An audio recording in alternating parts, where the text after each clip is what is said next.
Hello, busy peoples. Welcome back to my channel, Shrav's World YouTube channel. Today's special mutton kofta curry.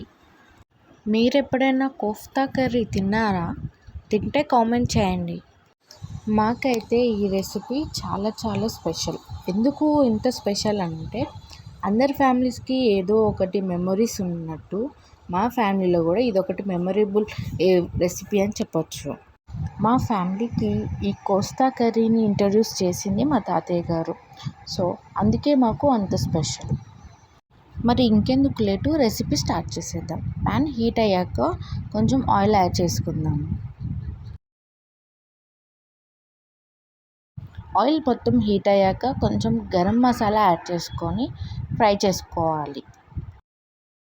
అన్నీ రెడీగా ఉంటే 30 మినిట్స్లో ఈజీగా prepare చేయవచ్చు ఈ కర్రీని. వీడియోలో లెంత్ అనిపించవచ్చు కానీ మీరు స్టార్ట్ చేస్తే ఈజీగా అయిపోతుంది. గరం మసాలా అంతా ఫ్రై అయ్యాక గ్రీన్ చిల్లీ యాడ్ చేసుకోవాలి.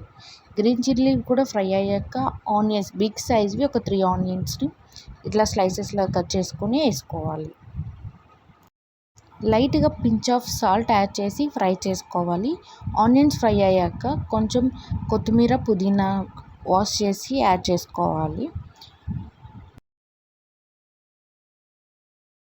ఇలా వీడియోలో చూపిస్తున్నట్టు కలుపుతూ ఫ్రై చేసుకోవాలి. ఇది అంతా ఆనియన్స్ కలర్ చేంజ్ అయ్యాక కొంచెంసేపు పక్కకు పెట్టుకోవాలి. ఈలోపు మనం ఫ్రెష్ కీమా మటన్ తీసుకొని వాష్ చేసుకోవాలి. మటన్ని వాష్ చేసుకున్న తర్వాత ముందుగా ఫ్రై చేసి పెట్టుకున్న ఆనియన్, గ్రీన్ చిల్లీ ఇది పేస్ట్ యాడ్ చేసుకుంటూ కొంచెం కొంచెం గ్రైండ్ చేసుకోవాలి. మిక్సీ బౌల్లో మనం మటన్ కొంచెం యాడ్ చేసుకోవాలి. తర్వాత మనం ముందే ఫ్రై చేసుకున్న ఆనియన్ది కొంచెం యాడ్ చేసుకొని and little bit salt add చేసుకోవాలి. యాడ్ చేసుకొని ఇదంతా స్మూత్ పేస్ట్ లాగా ఇలా వీడియోలో చూపిస్తున్నట్టు గ్రైండ్ చేసుకోవాలి. ఇలానే వీడియోలో చూపిస్తున్నట్టు కొంచెం కొంచెం మటన్ యాడ్ చేస్తూ అండ్ ఆ పేస్ట్ కూడా యాడ్ చేసి సాల్ట్ యాడ్ చేసి మిక్స్ చేసుకోవాలి. తర్వాత అంతా ఒక బౌల్లోకి యాడ్ చేసుకొని మళ్ళీ కొంచెం సాల్ట్ యాడ్ చేసుకోవాలి అండ్ కొంచెం టర్మరిక్ పౌడర్ కూడా యాడ్ చేసుకొని మీ కారంకి తగ్గట్టు మీరు కొంచెం రెడ్ చిల్లీ పౌడర్ని కూడా యాడ్ చేసుకొని మొత్తం మిక్స్ చేసుకోవాలి. ఇలా వీడియోలో చూపిస్తున్నట్టు మొత్తం మిక్స్ చేసిన తర్వాత చిన్న చిన్న లెమన్ సైజ్ అంతా బాల్స్ వేసుకొని పక్కకు పెట్టుకోవాలి. వీడియోలో చూపిస్తున్నాం చూడండి, అలా బాల్స్ చేసుకోవాలి. మీకు మటన్ స్టిక్కీగా అనిపిస్తే కొంచెం ఆయిల్ అప్లై చేస్తూ ఇలా బాల్స్ వేసుకోవాలి. బాల్స్ వేసుకున్న తర్వాత ఈ బాల్స్ అన్నీ కొంచెంసేపు ఫ్యాన్ గాలికి పక్కకు పెట్టుకోవాలి. ఒక 10 మినిట్స్. 10 మినిట్స్ తర్వాత మనం కుకింగ్ స్టార్ట్ చేయాలి. ఇప్పుడు మళ్ళీ ప్యాన్ పెట్టుకొని ప్యాన్లో సరిపడా ఆయిల్ తీసుకోండి. తర్వాత మళ్ళీ కొంచెం గరం మసాలా యాడ్ చేసుకొని ఫ్రై చేసుకోవాలి. గరం మసాలా అంతా ఫ్రై అయ్యాక గ్రీన్ చిల్లీ, ఆనియన్ యాడ్ చేసుకొని ఫ్రై చేసుకోవాలి. ఈ కోఫ్తా కర్రీని మటన్తోనే కాదు చికెన్తో కూడా ప్రిపేర్ చేయొచ్చు. నెక్స్ట్ టైం ఆ వీడియో షేర్ చేస్తాను. ఆనియన్స్ ఫ్రై అవుతున్నప్పుడు కొంచెం కర్రీ లీఫ్ యాడ్ చేసుకొని ఫ్రై చేసుకోవాలి. ఇలా ఇవన్నీ ఫ్రై అయ్యాక కొంచెం పసుపు అండ్ కొంచెం జింజర్ గార్లిక్ పేస్ట్ యాడ్ చేసి స్లోగా కలుపుతూ ఫ్రై చేసుకోవాలి. జింజర్ గార్లిక్ పేస్ట్ ఫ్రై అయ్యాక మనం టొమాటోస్ యాడ్ చేసుకోవాలి. ఈ కర్రీకి టొమాటోస్ కొంచెం ఎక్కువ క్వాంటిటీ పడుతుంది, ఎందుకంటే దీంట్లో గ్రేవీ లాగా కావడానికి.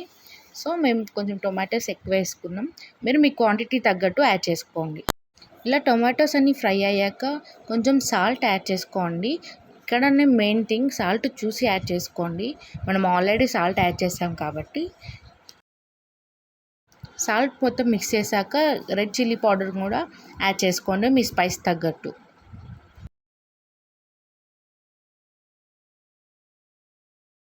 ఇలా టొమాటో అంతా ఫ్రై అయ్యాక మనం కొన్ని వాటర్ యాడ్ చేసుకోవాలి. ఇలా యాడ్ చేసిన వాటర్ని రోలింగ్ బాయిల్ అయ్యే వరకు వెయిట్ చేయాలి. ఇలా రోలింగ్ బాయిల్ అయ్యాక మనం ముందుగా సైడ్కి పెట్టుకున్న బాల్స్ని ఒక్కొక్కటి స్లోగా యాడ్ చేసి బాయిల్ చేసుకోవాలి. ఇక్కడ ఒక మెయిన్ థింగ్ ఏంటంటే బాల్స్ యాడ్ చేసినాక అప్పుడే మిక్స్ చేయొద్దు. ఒక 5 మినిట్స్ తర్వాత స్లోగా మిక్స్ చేసుకోవాలి. చిన్నగా ఉన్నప్పుడు మా తాతయ్య గారు ఎలాంటి అకేషన్స్ ఉన్నా ఈ కర్రీ ప్రిపేర్ చేసేది. సో తను చనిపోయాక ఈ కర్రీ ఎవరికి సేమ్ ఎగ్జాక్ట్గా ప్రిపేర్ చేయడం రాకపోయి ఉండేది. సో నేను ఇన్ని ఇయర్స్ తర్వాత రీసెంట్గా నేను ఈ కర్రీ ఎలా ప్రిపేర్ చేయాలో నేర్చుకున్నా. నేను నేర్చుకున్నదే కాకుండా మన సబ్స్క్రైబర్స్ కూడా నేర్పించడానికి నేను ఇలా వీడియో చేశాను. ఇలా వీడియోలో చూపిస్తున్నట్టు 20 మినిట్స్ బాయిల్ చేసుకోవాలి. ఇలా బాయిల్ అయిన తర్వాత కొంచెం డ్రై కోకోనట్ పౌడర్ని యాడ్ చేసుకోవాలి. యాడ్ చేసుకుంటే మనకి గ్రేవీ అనేది గట్టిగా అవుతుంది. అండ్ అది యాడ్ చేసుకొని మనం మిక్స్ చేసిన తర్వాత కొంచెం మెంతి పౌడర్ యాడ్ చేసుకోవాలి. తర్వాత కొంచెం గరం మసాలా యాడ్ చేసుకోండి. అంతే, ఇవన్నీ యాడ్ చేసుకున్న తర్వాత కొంచెం కొత్తిమీర పుదీనా యాడ్ చేసి మొత్తం మిక్స్ చేసి ఒక 10 మినిట్స్ పక్కకు ఉంచేసి మనం సర్వ్ చేసుకోవాలి. అంతే, ఈజీ, చాలా టేస్టీగా ఉంటుంది ఈ మటన్ కోఫ్తా కర్రీ. మీరు కూడా ట్రై చేసి ఎలా కుదిరిందో మాకు కామెంట్ చేయండి. నా వీడియోస్ మీకు నచ్చినట్టయితే సబ్స్క్రైబ్ చేయండి అండ్ నా వీడియోకి లైక్ చేయండి, షేర్ చేయండి. Thank you for watching.